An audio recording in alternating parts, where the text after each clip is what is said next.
Olá pessoal, tudo bem? Vamos para mais uma videoaula. Nós vamos discutir hoje o capítulo 3. Então pega o seu material, o seu livro, a partir da página 38 e vamos acompanhar. Faça todas as anotações necessárias, principalmente as dúvidas, para estarmos tirando nas nossas interações.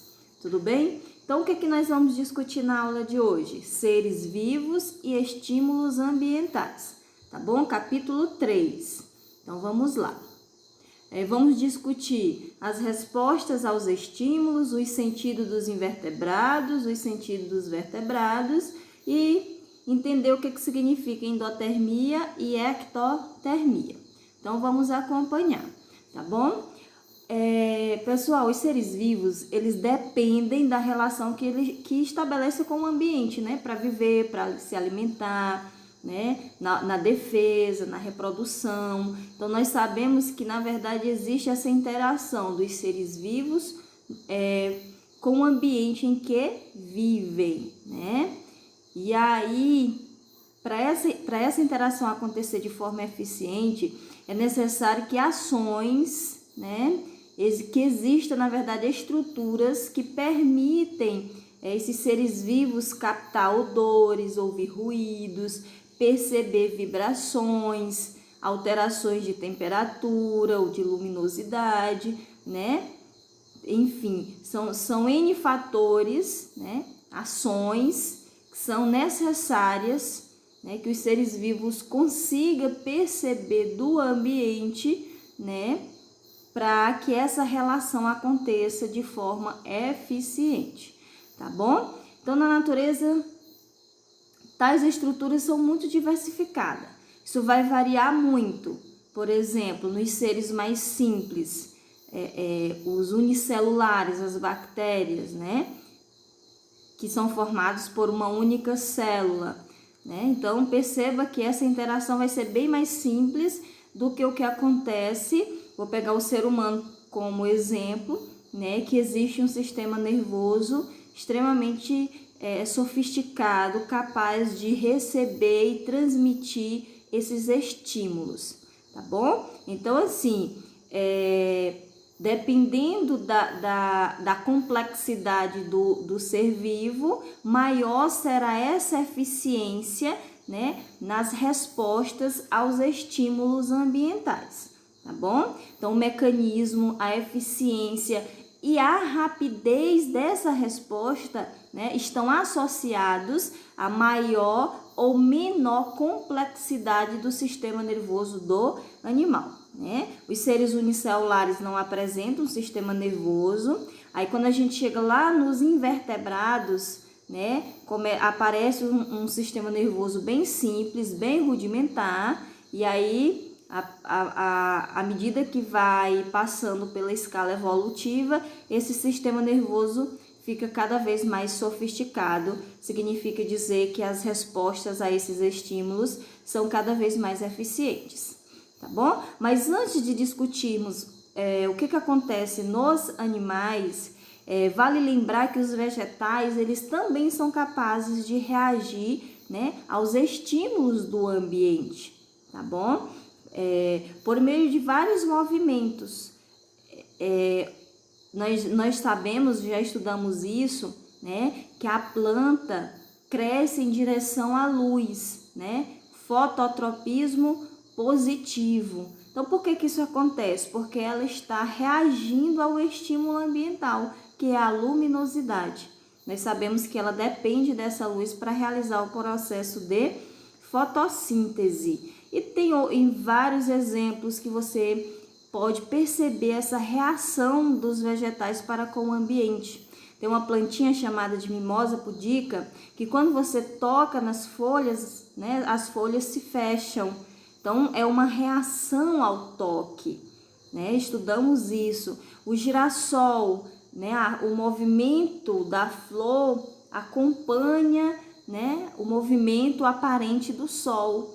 Isso é responder a estímulos ambientais. As plantas carnívoras, por exemplo, que quando o inseto toca, ela fecha rapidamente. Então, é um estímulo, é uma resposta ao estímulo ambiental. Aí vale lembrar que como as plantas não apresentam células nervosas, né, não tem sistema nervoso, eu não vou chamar isso de sensibilidade ao toque, à temperatura, à luminosidade, e sim irritabilidade, tá bom? Isso pelo fato de que planta não apresenta um sistema nervoso, ok? Então, com relação aos vegetais, é basicamente isso. Nós vamos agora entender como é que os seres vivos, desde os micro-organismos até passando pelos invertebrados e na sequência os vertebrados, né, como é que cada um vai reagir a esses estímulos. Como eu falei para vocês, né, mesmo os seres vivos mais simples, né, eles têm a capacidade de reagir a algumas características do ambiente em que vivem, né?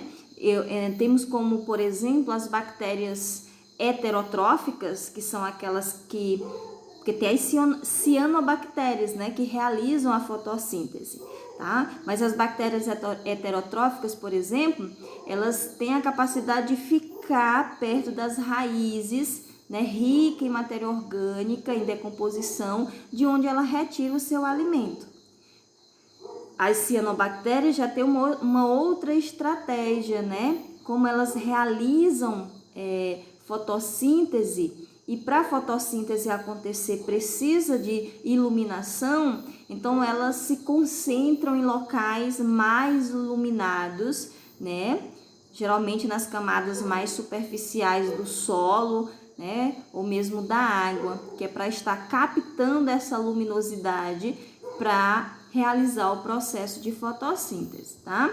Outro exemplo de seres simples, né, unicelulares, nós temos aqui o paramécio, né, que é um protozoário, e os paramécios, eles são classificados levando em consideração a estrutura de locomoção, os protozoários, né, de modo geral. Aqui nós temos o paramécio, que a estrutura de locomoção são cílios. Se você observar essa imagem, você consegue visualizar pequenos cílios, né, pelos, e são o batimento desses cílios, né, que faz com que esse animal consiga se deslocar, fugindo, né, do estímulo, tá bom? Outro exemplo, as euglenas, né, que são algas, também está dentro do reino protista. São algas, portanto, realizam fotossíntese. E aí ela tem a capacidade de se movimentar em direção à luz, né, justamente para aumentar o seu processo fotossintetizante, né, aumentar a eficiência na fotossíntese. Então, perceba aí inúmeros exemplos de seres microscópicos, né, de micro-organismos que respondem a estímulos, seja para se aproximar deles, uma vez que é uma característica vantajosa, ou para se afastar, né, se tratar de um perigo, tá bom? Entendemos como é que ocorre nos vegetais, nos micro-organismos. Agora nós vamos perceber algumas situações nos invertebrados, né? Como é que esses invertebrados reagem aos estímulos ambientais, tá bom? E aí existe vários grupos de invertebrados, né? Existe uma grande variedade de estruturas receptoras, né, que vão reagir e com relação às características do ambiente, né? E essas estruturas, elas podem ser sensíveis a estímulos mecânicos, como o toque, a vibração, a pressão, a estímulos químicos, a luz, a temperatura, enfim, vai depender do tipo de organismo. Aí nós temos como exemplos quinidários, né, que apresenta na superfície do corpo células sensoriais, né, que quando estimuladas pelo contato físico, por exemplo, provocam uma resposta de contração defensiva, como ocorre com os tentáculos das anêmonas, que são recolhidos quando tocados. E nessa imagem dá para você perceber bem, né, a anêmona com os tentáculos abertos, e aí quando toca nesses tentáculos é uma defesa, automaticamente, né, esses tentáculos eles são recolhidos, né, é como se a anêmona se fechasse, se protegendo. Então, qual foi o estímulo ambiental aí que provocou o fechamento dos tentáculos? O toque, tá bom? Outro exemplo são as planárias, que fazem parte do grupo dos platelmintos, né? Todos esses micro-organismos nós já estudamos no ano passado, tá, gente?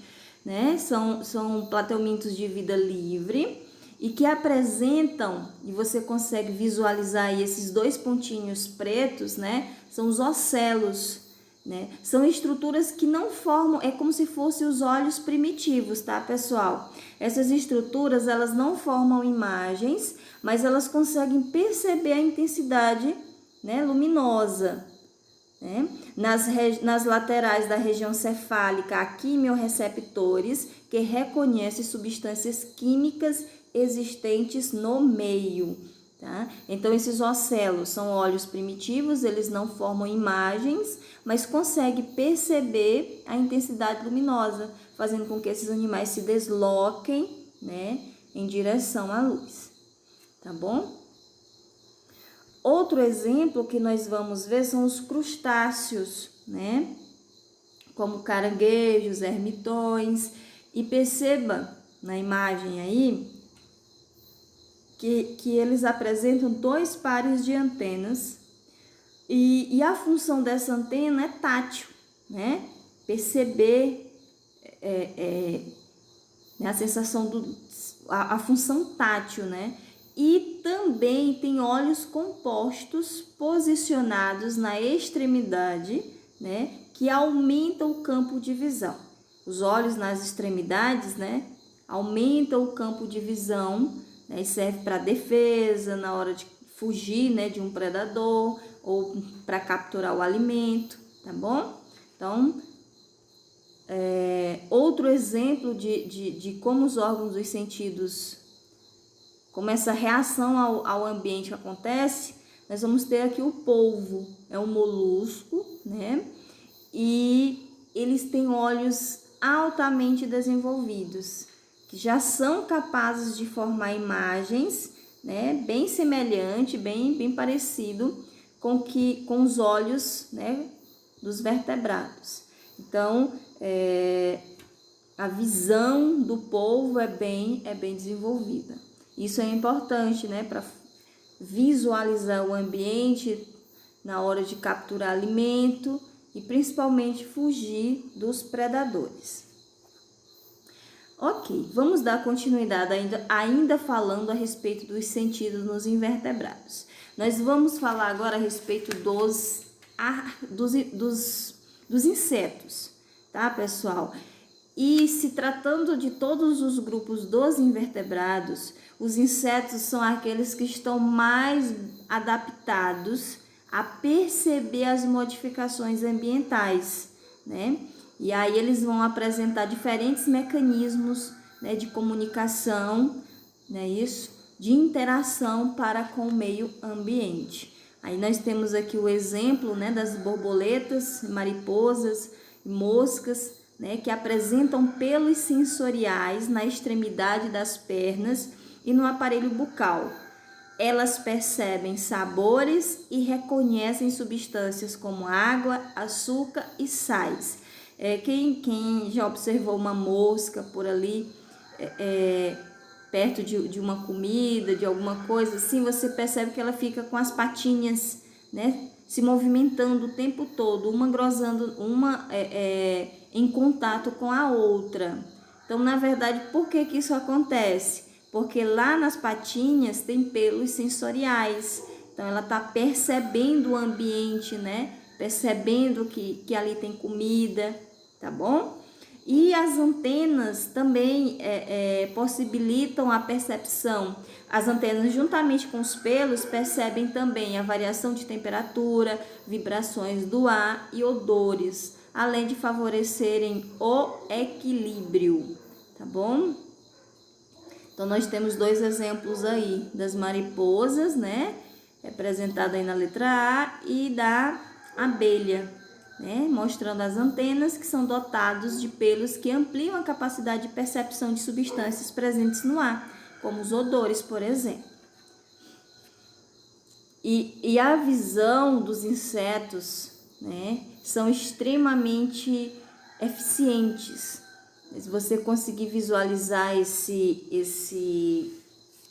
essa imagem, né, você percebe que os insetos apresentam óleos compostos, né, isso formado por centenas de pequenos omatídeos, tá? Nessa outra imagem você consegue visualizar isso, né? Que são estruturas cuja superfície tem forma hexagonal, certo? Né? Ou seja, tem 6 lados. E aí, pessoal, essa estrutura permite a visão em cores, né? E isso vai ser muito eficiente na percepção do movimento.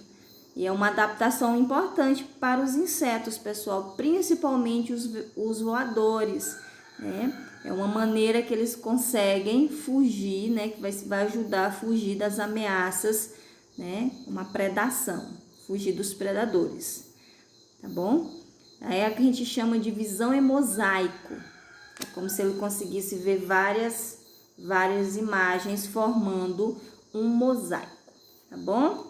E para finalizar, nós temos que os anelídeos, as minhocas e equinodermos, né, como as estrelas do mar, apresentam somente fotorreceptores distribuídos na superfície do corpo, tá bom? Permitindo reconhecer variação na intensidade da luz. Então, esses fotorreceptores estão distribuídos ao longo do corpo do animal, responsável por essa percepção, né, do ambiente, principalmente relacionado à intensidade luminosa, ok? Então, vimos aí como é que ocorre de forma bem geral, né, a reação dos estímulos, né, pelos invertebrados.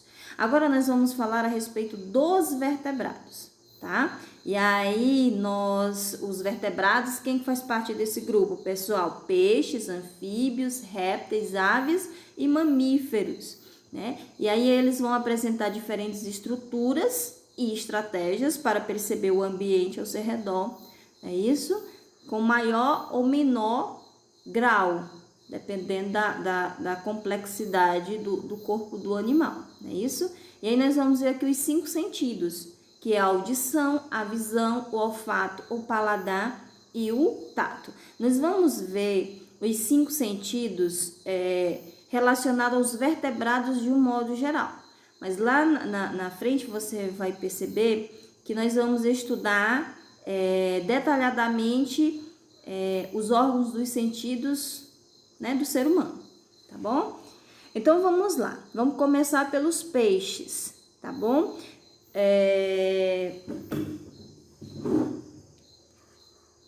Os peixes, eles apresentam uma estratégia interessante para perceber o ambiente, que é essa linha lateral que você consegue visualizar na imagem.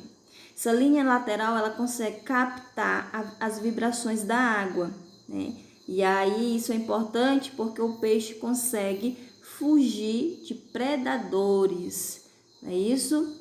Então perceba que essa linha percorre todo o corpo do animal e ele capta essas vibrações da água e consegue fugir a tempo dos predadores, né? Uma estrutura muito, muito interessante, tá? E muito importante para esses animais que ainda não apresentam esses órgãos dos sentidos bem desenvolvidos, tá bom? E como é que funciona a audição nos outros grupos? Anfíbios, répteis e aves, né? Eles não apresentam uma orelha aparente, essa orelha externa, tá bom? Que tem esse pavilhão auditivo, mas possui uma estrutura membranosa na superfície do corpo, que é a membrana tipânica, que para quem possui a orelha esse órgão dos sentidos de forma completa corresponde à orelha média. A gente vai ver mais na frente, né? E essa membrana tipânica, ela transmite as vibrações para a orelha interna. Em seguida, a informação segue para a parte central do sistema nervoso. Então, pessoal, cuidado com essa informação em falar assim, que o anfíbio não tem audição, porque você não consegue visualizar uma orelha, né, externa. Na verdade, não existe a parte externa, mas tem a orelha média, né, e a interna. Tem a membrana tipânica que vai fazer essa função de transmitir as vibrações, tá bom? Então, não pense que por não ter algo visível, uma membrana visível, uma membrana auditiva visível, não significa dizer que eles não têm esse órgão dos sentidos, tá bom? Não tem a percepção pela audição, tá bom? E as serpentes, que está dentro do grupo dos répteis, né? Tem a audição rudimentar ou limitado aos sons de baixa frequência. O que vai acontecer nesses animais é uma percepção tátil muito aguçada, né? Ele consegue perceber o ambiente pela pele. Isso vai ser importante, por isso que é um animal até mesmo traiçoeiro, tá bom? E como é que funciona a audição nos mamíferos, né? Grupo do qual nós fazemos parte, não é isso?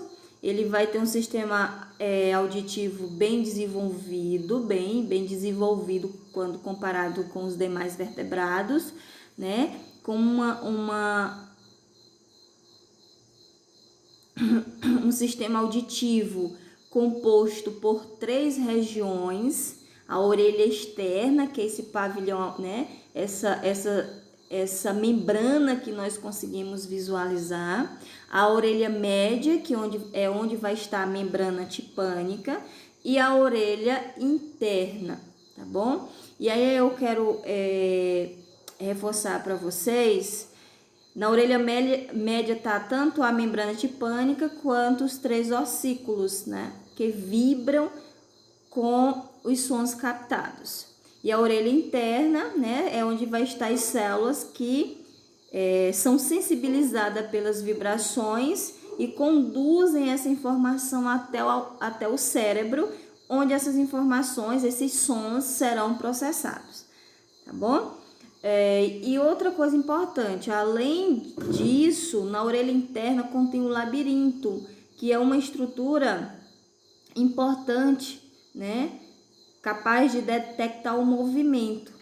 E isso vai ser importante para a posição e o equilíbrio. Então, a audição, né, por isso que hoje nós não falamos mais ouvido.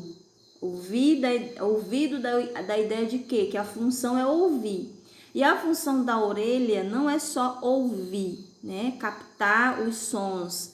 Tem a função também de equilíbrio, tá bom? Então é mais ou menos isso, o som é captado do ambiente, né? Entra pelo canal auditivo, passa por todas essas partes e é levado ao cérebro, onde a informação é processada e a resposta vem em forma dos diferentes sons que nós conseguimos perceber, tá bom? Nós, os mamíferos de um modo geral. Aí ele fala aqui, ó, que os cães são conhecidos pela audição muito aguçada.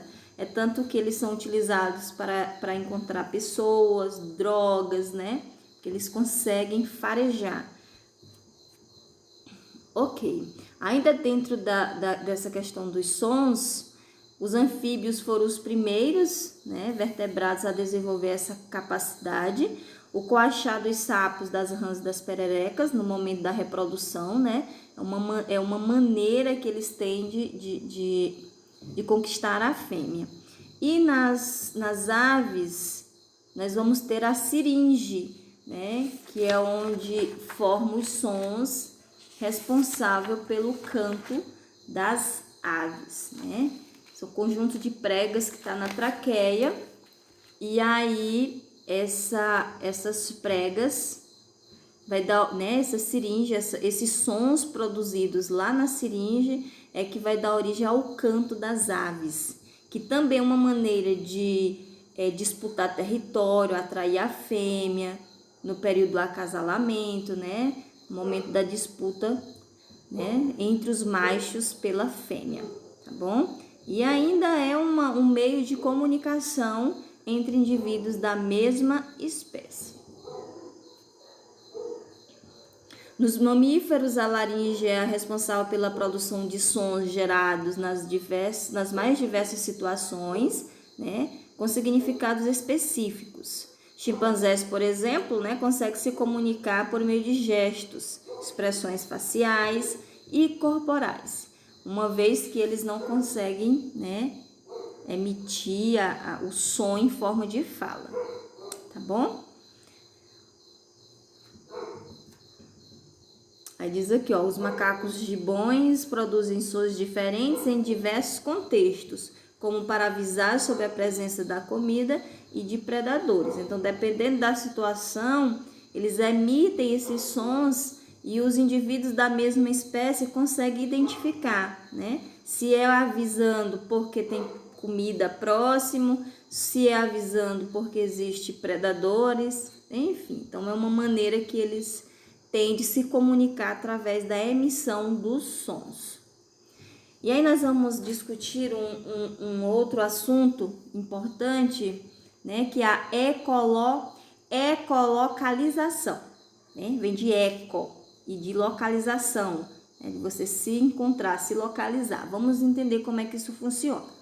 Morcegos, baleias e golfinhos possuem um sistema sofisticado de análise do eco produzido pela emissão de ondas ultrassônicas no ar ou na água, o que lhes permite desviar de obstáculos e localizar presas. Então, como é que isso acontece, né? Vamos pegar essa imagem aqui do morcego que vive em cavernas, locais escuros, não é isso? Então, ao emitir esse eco, né? Esse eco ele consegue é como se o eco batesse no obstáculo e retornasse até o animal. Isso vai ser importante porque ele vai conseguir, né, desviar de obstáculos em frações de segundos, né, e capturar também a presa, não é isso? Então, perceba que essas ondas sonoras emitidas chocam-se com algum objeto, pode ser a parede das cavernas, por exemplo, e retornam, esse som retorna em forma de eco até o animal. E aí eles conseguem identificar que ali existe uma estrutura e ele vai desviar, não é isso? Ou identificar as presas, não é isso? No caso dos golfinhos aqui, ele pode emitir e esse som, ele pode bater, por exemplo, em um cardume de peixes e aí ele volta em forma de eco, tá bom? Ecolocalização. Certo? Falamos de audição, agora nós vamos falar de mais dois sentidos, que eles estão bem conectados. É tanto que sabor e cheiro, né, a comida, além do sabor ao degustar, o cheiro também vai fazer toda a diferença na hora de identificar esses sabores. É tanto que, dependendo do alimento, se você não consegue nem visualizar e nem sentir o cheiro, só pelo paladar, às vezes fica difícil para você identificar. Perceba que esses dois órgãos dos sentidos estão conectados, tá bom? Então, vamos entender. Papilas responsáveis pelo paladar concentram-se na língua e são capazes de perceber diferentes tipos de sabores, como o doce, o salgado, o amargo, o azedo, é isso? E o nami, né, que é uma palavra de origem japonesa e significa delicioso e saboroso, né? Foi o quinto sabor agregado, né, junto com os demais que a gente já conhecia. E também as sensações táteis, frio, quente, duro, gelatinoso, né? Ao mastigar um alimento, né, você vai perceber se ele é frio, se é um alimento quente, se é um alimento mais pastoso, mais gelatinoso, enfim, tá bom? Então, as estruturas responsáveis pelo olfato são células especiais, geralmente localizadas no interior das narinas, que transmitem o estímulo captado para parte do sistema nervoso central. Embora receptores e rotas de transmissão dos sinais do paladar e do olfato sejam diferentes, ocorre a interação entre os dois sentidos. Então, ó, no interior do nariz vai ter essas células, né, que são capazes de captar essas. E no interior nós estamos falando de, né, perceber o odor e o sabor. Então, no interior, em algum momento, na parte interna, ocorre a interação entre esses dois sentidos, né? Por isso que eles trabalham, na verdade, eles funcionam em conjunto, tá bom? Identificamos o odor das substâncias presentes no ar, que entra pelo nariz, assim como os aromas das que chegam pela boca, pois há comunicação entre a garganta e as fossas nasais. Foi o que eu expliquei antes. Vamos ver algumas situações específicas, né?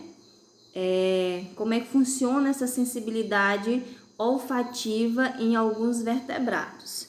Os peixes predadores, como tubarão e piranhas, têm o sentido do olfato muito aguçado, né? E consegue perceber, detectar a presença de sangue na água, mesmo às longas distâncias.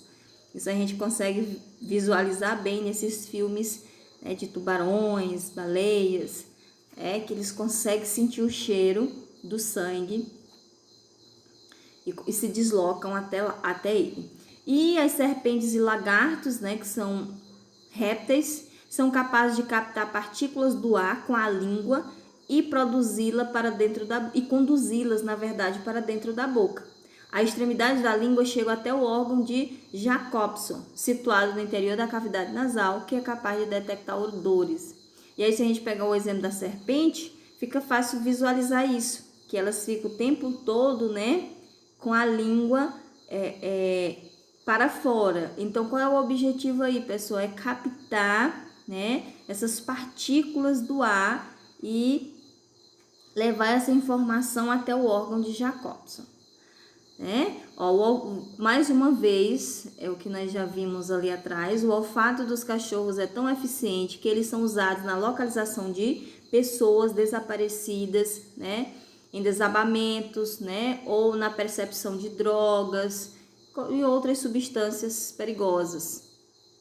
E é isso, então esses animais eles são treinados, né, para perceber isso aí. E agora nós vamos falar a respeito da visão, né? Assim como os demais órgãos dos sentidos, eles foram, né, se modificando e evoluindo e se tornando cada vez mais sofisticado ao longo da escala evolutiva, tá? Nós, seres humanos, por exemplo, conseguimos, né, formar imagens coloridas, né, uma visão extremamente eficiente, certo? Então, nós vamos perceber aqui dois exemplos de animais com posicionamento dos olhos em locais diferentes. Isso tem a ver com o modo de vida, né, o hábito alimentar desse animal. É isso? Então, nós temos aqui, ó, a ovelha tem os olhos posicionados na lateral da cabeça. Dá para você perceber muito isso aí, né? Então, por quê que eles apresentam esses olhos na lateral, né? Porque isso vai dar para fornecer, né, para o animal uma visão panorâmica, né? E ele vai conseguir visualizar predadores, né? E vai ser importante na hora da fuga. Com essa visão na lateral, ele consegue ter um campo maior, né, identificando os predadores e conseguindo fugir. Já a onça pintada, né, temos aqui como exemplo, os olhos são voltados para frente. E isso permite uma visão mais eficiente, né, e precisa na hora de capturar a sua presa, né? Outro exemplo aqui, ó, das corujas. Os grandes olhos dela ficam bem fixos, né, quando ela encontra a presa, focalizando no, né, ela foca o alvo, né, mesmo quando voa a muitos metros do solo. Então, se ela identifica uma presa, ela paralisa, né, como se ela paralisasse os olhos ali na presa, mesmo ainda bem distante, até conseguir capturar. Nós apresentamos dois tipos de células fotossensíveis, né, que são os cones e os bastonetes. Os cones é o que vai dar a visão colorida, né,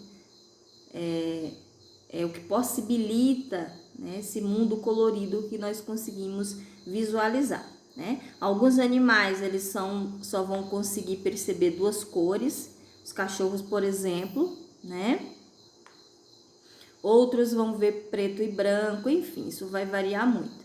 O ser humano apresenta uma visão bem eficiente, bem sofisticada, mas nós vamos ver detalhadamente mais na frente, tá bom? E para finalizar, nós vamos falar a respeito do tato, né? A percepção tátil. Você pega em algo gelado, em algo quente, pontiagudo, áspero. Perceba que no final, aqui na palma da nossa mão tem terminações nervosas que conseguem perceber, né, esse ambiente, né, como que é o objeto, né, o material que você está tocando. Então, ó, tateando o ambiente, os vertebrados percebem formas, temperaturas, texturas e pressão. Receptores especializados distribuídos pela superfície do corpo captam esses estímulos. A pele é o órgão responsável pelo tato, né, uma vez que é o órgão externo que reveste todo o corpo. E, além disso, ele protege contra a entrada de micro-organismos, né? Nossa primeira linha de defesa é a pele, né? Por meio dela, os seres humanos sentem calor ou frio, né? Percebem a textura dos objetos, como eu acabei de falar, né? Áspero, é pontiagudo, é macio, né? E também experimentam diferentes sensações, né? Imagine um sorvete, é uma sensação, uma sopa quente, é uma outra sensação. É bem desenvolvido nas serpentes. Lembra que eu falei para vocês agora há pouco, né? Elas podem detectar as menores vibrações do solo, sendo até capazes de perceber terremotos com minutos de antecedência. Nos seres humanos, os receptores táteis concentram-se na palma da mão e nos lábios. Com relação a essa informação das serpentes, como ela não apresenta nem audição e nem visão desenvolvida, então o tato é muito importante, porque ela realmente tem uma percepção tátil bem eficiente. E aí para finalizar a aula de hoje, nós vamos só revisar o que é endotermia e ectotermia. Nós fizemos aqui uma retrospectiva de como funcionam esses órgãos que percebem os estímulos ambientais, desde os micro-organismos até os seres mais complexos, mais desenvolvidos, né, como os mamíferos, por exemplo. E aí, com relação à percepção da temperatura corporal, na verdade não é nem percepção da temperatura corporal, pessoal. Existem alguns animais que eles são capazes de manter a temperatura do corpo constante, independente da temperatura do ambiente. Nós, seres humanos, um exemplo disso, tá? Qual é a média da temperatura, né? O normal para o nosso organismo? 36, 36,5, não é isso? Lá fora pode estar fazendo 38, 40 graus. Internamente, a temperatura do nosso corpo vai ser essa, porque o metabolismo do nosso corpo mantém essa temperatura constante. Por isso que quando está muito quente, a gente sua muito, né? Que é uma maneira de equilibrar, de evitar que a temperatura do corpo aumente. É uma estratégia. Então, essa capacidade de regular a temperatura do corpo, né, e mantê-la constante é chamada de endotermia. Vai estar presente nas aves e nos mamíferos, né? Os demais vertebrados e todos os invertebrados são ectotérmicos. O que isso significa? Que a temperatura do corpo varia de acordo com a temperatura do ambiente. Então, vamos pegar um lagarto, por exemplo. Cedo, logo pela manhã, eles ficam esticados no solo, na árvore, um tronco, né? Absorvendo a luz solar para aquecer o seu corpo e ativar o seu metabolismo, né? Por quê? Porque o seu metabolismo interno depende dessa temperatura do ambiente, né? Mas se fica quente demais, ele também precisa, né, se refugiar dessa temperatura. Por isso que ele fica embaixo do solo, né, nas tocas, que é uma maneira de estar fazendo esse equilíbrio, tá bom? E evitar que o corpo entre em colapso, tá bom? Por isso que esses animais geralmente não vai ter em locais muito frios, né? Porque eles não conseguem sobreviver. Nesses locais extremos, assim, é mais fácil você encontrar aves e mamíferos, porque eles têm essa capacidade de regular a temperatura corporal. Tudo bem? Então, estudamos aí os órgãos dos sentidos nos vertebrados, entendemos como é que ocorre a percepção dos estímulos nos invertebrados e nos seres microscópicos, né? E também como os vegetais que não apresentam um sistema nervoso, né? Essas células sensoriais, na verdade, elas vão apresentar uma capacidade chamada de sensibilidade, né? Elas conseguem perceber o ambiente também, reagindo a esse ambiente. Ok, então o que nós vamos fazer de atividade? Você vai pausar nesse slide, vai anotar no seu caderno. Isso aqui é uma atividade teste, tá? E nós vamos discutir ela na sexta-feira na nossa aula online. Então, ó, percebemos a importância dos sentidos para os seres vivos. Agora você vai fazer uma pesquisa, né, em outras fontes, né, como funcionam os órgãos dos sentidos no ser humano, a visão, a audição, o paladar, o olfato e o tato. Então, você vai pesquisar os órgãos dos sentidos de forma detalhada e especificamente no ser humano, porque na videoaula a gente viu dos mamíferos de um modo geral, tá? Fazer desenhos ilustrativos em cada tópico. Então, visão, você vai falar do olho. Aí você vai fazer o desenho ilustrativo do olho, mostrando todas as estruturas, tá bom? E assim sucessivamente. Tem situações que não precisa fazer esse desenho e você vai perceber isso na sua pesquisa. Que dia que você vai enviar essa atividade? Dia 11/6, na quinta. Porque na sexta-feira nós vamos discutir na nossa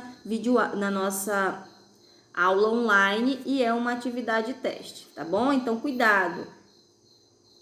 Anotem isso aqui, faça a pesquisa, porque vai valer a discussão na aula, mais o trabalho escrito que vocês vão me enviar via e-mail, tá bom? E temos também como atividade as páginas 43, 44, 54 e 55. Essa atividade aqui você só vai enviar dias 15/6, próxima segunda-feira, tá bom? Qual é o e-mail? Mais uma vez, para quem ainda não anotou na agenda, EPP, 8º ano, 2020.1, @gmail, aqui é Gmail, tá bom, gente? .com. Quem ainda não anotou na agenda, por favor, anote. É esse o e-mail da turma que eu estou recebendo as atividades. Tudo bem? Então, eu vou voltar aqui para esse slide, você vai fazer a anotação, e aí você vai ter 10 minutinhos para anotar isso aqui e o slide seguinte, que é a agenda. Só depois disso é que você vai entrar na plataforma Plural para a gente tirar as possíveis dúvidas, tudo bem? Combinado? Então, eu estou esperando vocês no Plural. Até já. Anotem tudo isso aqui.